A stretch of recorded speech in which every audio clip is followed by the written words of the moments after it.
After 27 days in the hospital and 3 heart procedures, I called my only son, the boy I raised alone after his mother died, and asked if he could pick me up. His response, "You're okay now. Just call a taxi." That was the moment I realized something had shifted. I wasn't his priority anymore. Maybe I never was. So I did the unthinkable. I called his ex, Renee, the same girl he left without a word. She came without hesitation, cared for me like I was her own blood, and in the end, let's say I did the unthinkable. What happened next was surprisingly unexpected. I will tell you everything.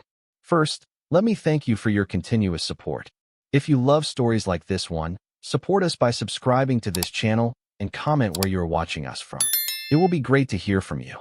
Now let's jump into the details of what happened. I used to believe that raising a child on your own was enough to earn their loyalty. Maybe not their affection, maybe not their constant praise, but at the very least, a sense of duty. Especially when you've buried their mother. Especially when you've sat in the quiet corners of your home for years, listening to the silence she left behind while still packing lunchboxes and showing up to parent-teacher conferences alone. But I learned, after 27 days in a hospital bed, that blood doesn't always carry memory. Sometimes it just runs cold. The heart attack wasn't cinematic. No chest-clutching collapse. Just a dull pressure, like someone had stacked bricks on my sternum. I drove myself to the ER like a fool, thinking they'd hand me some antacids and send me home. Instead, I woke up the next morning with a tube down my throat and the unmistakable beeping of machines that now stood between me and death. 3 procedures. I don't remember the first one. The second one left me sobbing into the pillow when the nurse said I'd have to stay another week. The third, I try not to hope anyone would show up by then. But my son came. Once. He walked in with his hands still tucked in the front pocket of his hoodie like he had somewhere better to be. And, truthfully, he probably did. He brought a plastic bag with 2 oranges and a Gatorade. I thanked him like he'd flown cross-country. I remember thinking, maybe this is the start of something. Maybe he just didn't know how to deal with seeing me so weak. He stayed 9 minutes. Said he had to get to work. I told him I understood. When the nurse told me I could go home, I felt a wave of panic rather than relief. I had no one to call. No siblings. No cousins nearby. Just him. I hesitated before dialing his number. My voice was hoarse from the oxygen tubes. "Hey," I said. "They're discharging me today." There was a pause. "Okay," he said. "That's good, right?" "Yeah. I was wondering if you could come pick me up." He sighed. Not loudly, but enough for me to hear the burden I apparently was. "Dad, you're okay now. Just call a taxi." 6 words. That was it. Not, "Are you sure you're steady on your feet?" Not, "Do you need help with your bag?" Just a casual outsourcing of responsibility. Like I was some old neighbor he barely knew. I stared at the phone long after he hung up, wondering how it came to this. I remembered changing his diapers, teaching him to ride a bike, staying up all night when he had the flu, singing lullabies I barely remembered the words to. Where did that kid go? I didn't cry. I'm not sure why. Maybe I had finally run out of tears. Instead, I scrolled through my contacts. Most were dead numbers or former coworkers I hadn't spoken to in years. And then I saw her name, Renee. My thumb hovered over it for a moment. She hadn't been part of my life since the breakup. My son had left her over a year ago for someone he met at the gym. But when they were together, she was the closest thing I had to a daughter. She brought me banana bread, took off her shoes at the door, called me Pops, like it was the most natural thing in the world. When he left her, she didn't call me again. Out of respect, I assumed. Or maybe she figured I'd pick his side. But I didn't have sides anymore. I just had a hospital wristband and no one coming to take me home. So I called. She answered on the second ring. "Hello." I swallowed hard. "Renee? It's me, John." There was a beat. "Oh, hi, how are?" "I hate to ask." I cut in, ashamed. "But I just got discharged. I'm at Memorial. I don't have a ride." She didn't even hesitate. "I'm on my way." And just like that, the world didn't feel so cold. She pulled up in that same old Camry she used to drive when they were dating. I remember it because the passenger door always stuck, and I had to yank it twice before it clicked open. That day was no different. The sound of it unlatching brought a strange wave of comfort. She stepped out wearing an oversized sweater and jeans, hair pulled into a bun, no makeup, just like I remembered. Not dressed up, not performative, just present. And that meant more to me than anything. "Hey, Pops," she said, walking over with a softness that nearly broke me. I hadn't been called that in over a year. "I'm sorry to make you come all the way out here," I mumbled as she took my overnight bag. "Don't even start," she said. "Come on, let's get you home." The drive was quiet, but not awkward. Just the kind of silence that exists when people understand each other without needing to fill the space.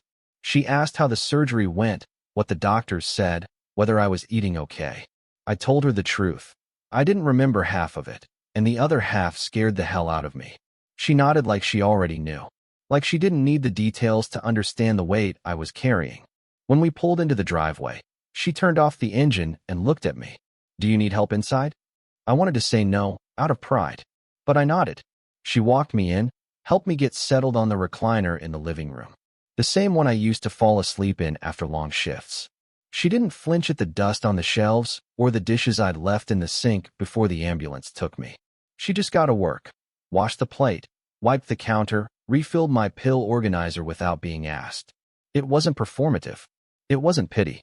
It was love. Not romantic, not familial, just pure human loyalty. And I realized I hadn't felt that from my own flesh and blood in years. "You need someone here," she said finally, sitting across from me. "At least for the next couple of weeks. Until you're steady." "I'll be fine," I lied. "I'll manage." She didn't argue. She just stood, grabbed her phone, and started texting. "Let me guess," I said. "Calling an Uber to get away from the old man?" She grinned. "Texting my boss. Taking some sick days. I'm staying." I stared at her, stunned. "Renee, that's too much." "No. What's too much is you trying to recover alone. I'm not letting that happen."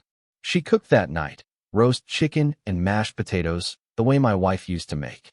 I couldn't eat much, but the smell filled the house with something I hadn't felt in years: warmth. It wasn't just food. It was memory. It was care. She made sure my meds were organized, put fresh sheets on the bed, even left the hallway light on in case I needed the bathroom at night. By the second day, she'd moved a few things into the guest room: a toothbrush, her charger, a folded pile of clothes. I didn't object. It felt natural. The house was cleaner than it had been in months. She took notes during my follow-up call with the cardiologist, asked questions I didn't think to ask. And every night, she sat with me and watched Jeopardy like it was our shared ritual. But the strangest part? I didn't feel like a burden. Not once. I waited each day for a call from my son. I checked my phone every morning, hoping for a text that never came. The same phone I'd once used to track his location when he was a teenager out too late. Now, it sat on the table, silent, blank. Renee never brought him up. But on the fifth day, as she was folding laundry, she said quietly, "I thought he'd call by now." I nodded. So did I. We didn't speak after that. There was nothing more to say. But I watched her closely that night as she moved through the kitchen, reheating leftovers, humming some song I didn't recognize. And I felt something shift, something final. She was the one who showed up. It's a strange thing, how quickly you get used to kindness. At first, I kept waiting for Renee to get tired of me. I expected her to snap, to sigh, to quietly resent the way I shuffled down the hall or needed help standing up from the recliner. I thought maybe by the 7th or 8th day, she'd say, I should get back to my own life. But she didn't. She stayed. Not because she had nothing better to do, but because she felt it was right. And there's a kind of rare loyalty in that. Doing right by someone simply because they need you, not because you'll get anything in return. She made lists of what I should eat. She figured out which stores sold my heart meds cheaper. She added fresh flowers to the table each week. Nothing fancy, just daisies or whatever was on sale, but it made the house feel alive again. And when the bills came in, she opened them without asking, sat down at the table, and helped me figure out which ones could wait. She wasn't nosy, she was invested. She treated me like a father should be treated. The part that stung, quietly and constantly, was that she wasn't my daughter. She used to be connected to me through my son, the same son who hadn't called once in over a month. But now, in this strange twist of roles, she'd taken his place. And not just physically. She filled the emotional void he left behind so fully, so naturally, that I stopped waiting for the phone to ring. It was like some part of me had finally accepted he wasn't coming back, Not really. But I still saw him. Not in person. Not in any sincere way. But online. I don't use Facebook much, but I kept it for family updates. One afternoon, when Renee was out running errands, I sat down at the kitchen table and opened the app. First thing I saw, a picture of him at some rooftop bar, holding a glass of something neon blue, arm draped around a woman I didn't recognize. The caption read, "Family isn't always blood. Hashtag blessed, hashtag chosen family." I stared at that screen for a long time. I didn't feel anger, not immediately. I felt replaced. I felt like a fixture in the background of someone else's life, no longer necessary, no longer wanted. And yet, I remembered the day he was born. The moment the nurse placed him in my arms, and I promised, swore, I would never abandon him, never let him feel alone. I guess I just never expected to be the one left behind. When Renee came home, I was quiet. She noticed right away. Something wrong. No, I said. Just tired. But she sat across from me, folded her hands, and waited. She didn't push, didn't pry. Just let the silence sit between us until I spoke. "He's doing fine," I said eventually, nodding toward my phone. "New girl. New friends. Hasn't checked in once." She sighed, but it wasn't dramatic. It was soft. Sympathetic. "I'm sorry," she said. "That was all. Just I'm sorry. Not you deserve better, or what a jerk. Just the acknowledgement that it hurt." And somehow, that mattered more than any judgment. Days passed. We fell into rhythm. She had a key to the house now. Knew which drawer the good knives were in. Started calling the dog by the name we used before my son renamed him Ace. The dog responded better to her than he ever had to me. And then, one afternoon, I found myself doing something I hadn't done in years. I pulled out the safe, the one in the back of my closet. Inside was the will I wrote when I first started having heart problems, before the surgery, before all this mess. Back then, it was simple. Everything went to my son, because who else would it go to? But now I looked at that line, his name printed cleanly, legally, like some permanent truth, and I felt a knot form in my chest. Not because I wanted revenge, not because I wanted to punish him, but because it no longer felt right. It no longer felt honest. I stared at that page for a long time. And in my mind, I saw Renee, not cleaning or cooking or helping with bills, but holding my hand in that hospital bed when I thought I might die. No camera, no audience, just a girl who showed up when no one else did. I closed the safe, but the thought stayed with me all night. The next morning, I made an appointment with my lawyer. He didn't knock, just walked right in like he still lived there, like the key I hadn't changed meant more than it did. I was in the living room, sorting pills for the week, when the front door creaked open and he stepped inside. Tall, confident, smug, still wearing that fitted jacket he loved so much, the one with the suede sleeves. I hadn't seen him in nearly 2 months. No call, no text, not even a "happy you're alive." And yet here he was, uninvited, strolling into the house like it owed him something. "Wow," he said, looking around. This place got cozy. His eyes landed on the vase of flowers Renee had placed on the side table, on the fresh fruit bowl, on the photo of us she had framed, me in the hospital bed, her by my side, both of us smiling. I didn't need to explain anything. The air already felt thick with tension. And then Renee walked in from the hallway, holding a laundry basket. She froze. He scoffed. "Oh," he said, dragging out the word. "So this is what it is now? The Renee and Dad show?" She said nothing. Just set the basket down and walked past him without a glance. He turned to me. "Seriously? You've got her living here now?" I didn't flinch. "She's been here since I got out. She's my ex-dad. And I'm your father," I replied, voice sharp. "But you didn't seem too concerned about that when I needed a ride home from the damn hospital." He blinked, caught off guard. "I was working," he mumbled. "You were drinking blue cocktails on a rooftop with strangers," I shot back. "Don't lie to me. I may be old, but I'm not stupid." His posture shifted, jaw tightening. "You don't understand," he said. I was overwhelmed. "You scared the hell out of me. I didn't know what to do." "So you did nothing?" I asked. "You left me there, alone. You showed up once, brought 2 oranges, and vanished. And the girl you left behind? She stayed. She fed me. She washed my damn sheets." He ran a hand through his hair. "This is insane." "No," I said, standing up slowly, every joint in my body screaming. What's insane is that I raised you better than this. What's insane is that you think family is optional, like it's something you can drop when it gets inconvenient. His voice raised. Are you seriously choosing her over me? I'm not choosing anything, I said. I'm just finally seeing things clearly. The room was silent. Renee had disappeared into the backyard, giving us space.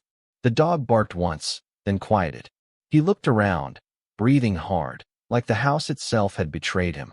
I came here because I heard from Aunt Marcy that you were changing your will, he said. Is that true? I didn't even blink. It is. And you're giving it all to her.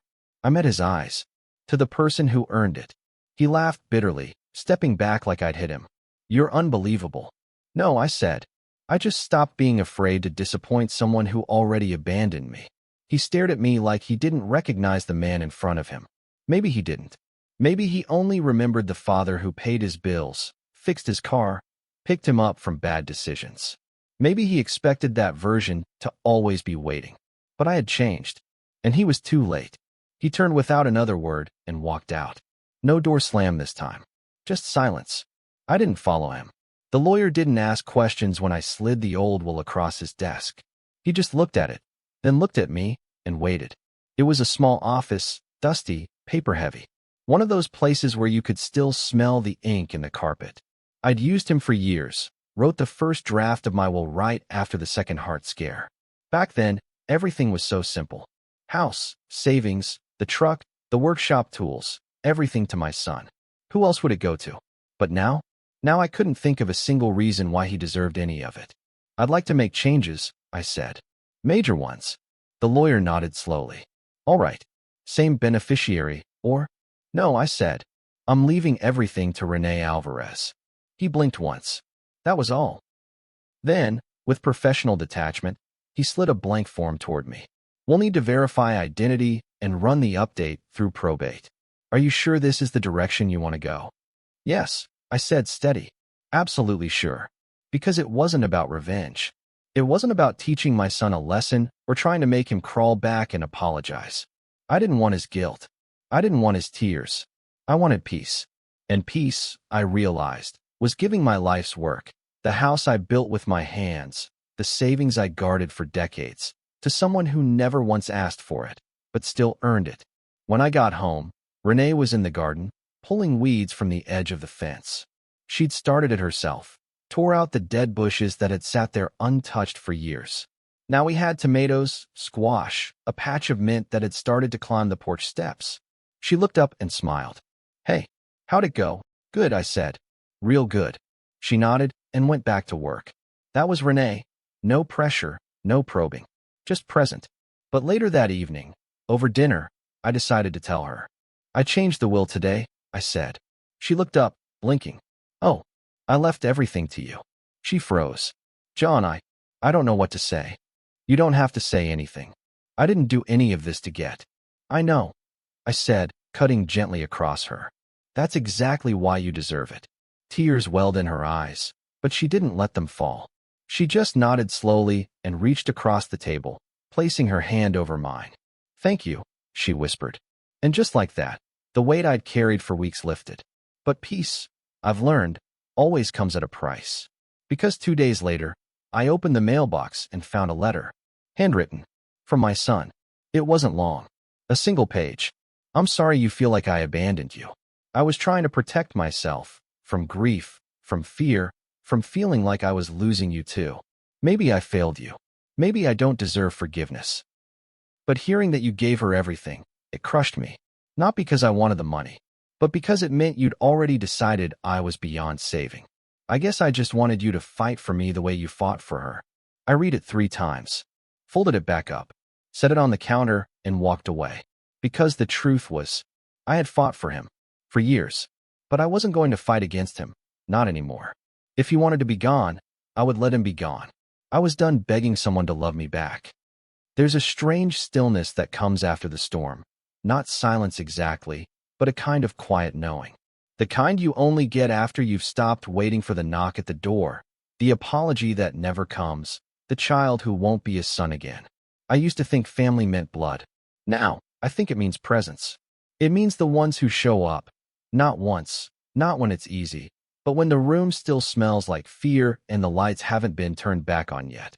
The house is different now. Brighter, cleaner, lived in. Renee doesn't tiptoe around anymore. She leaves shoes by the door. Her books are stacked on the coffee table. She hums when she cooks, sometimes sings when she thinks I'm not listening. And I sit, usually in that same recliner, feeling more at home than I have in years. She's not trying to replace anyone. She's just here. And somehow, that's more than enough. We don't talk about him much anymore. Not out of bitterness, just because we've both accepted what is. The letter stayed on the counter for a while. I read it once more, then tucked it in the drawer where I keep old cards and useless warranties. Not out of spite, just in case I need to remember that I did what I had to do. One morning, I stood at the edge of the garden watching Renee string new lattice for the climbing beans. The air smelled like fresh mint and wet earth. I thought about my wife then, how proud she'd be of this girl. How strange life is, that the person who loved me like a daughter wasn't bound to me by blood or marriage, but by choice. I walked over, slower than I used to, and handed Renee a glass of water. You ever think about moving on? I asked. Getting a place of your own? She looked at me, eyes calm. Do you want me to? I shook my head. No, just wondering if you ever felt stuck here. She smiled, small and tired, but honest. I've felt stuck in a lot of places, John. This isn't one of them. I nodded. That was all I needed to hear. Sometimes people leave. Sometimes they don't come back. And sometimes the ones who stay rewrite everything you thought you knew about love. Later that week, I took a small box of my son's things from the attic. Old trophies, childhood drawings, a worn-out hoodie he left behind. I didn't burn them. Didn't toss them out. I packed them neatly and taped the box shut. Then I placed it by the garage door. Not for him. For me. I needed the space. Not just on the shelves, but in my heart. I don't hate him. I never will. But I've stopped waiting for him to remember how to be my son. That's the line I drew. And for the first time in a long time, I sleep without checking my phone.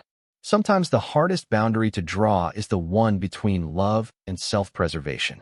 I never stopped loving my son, but I finally stopped sacrificing myself to be loved back.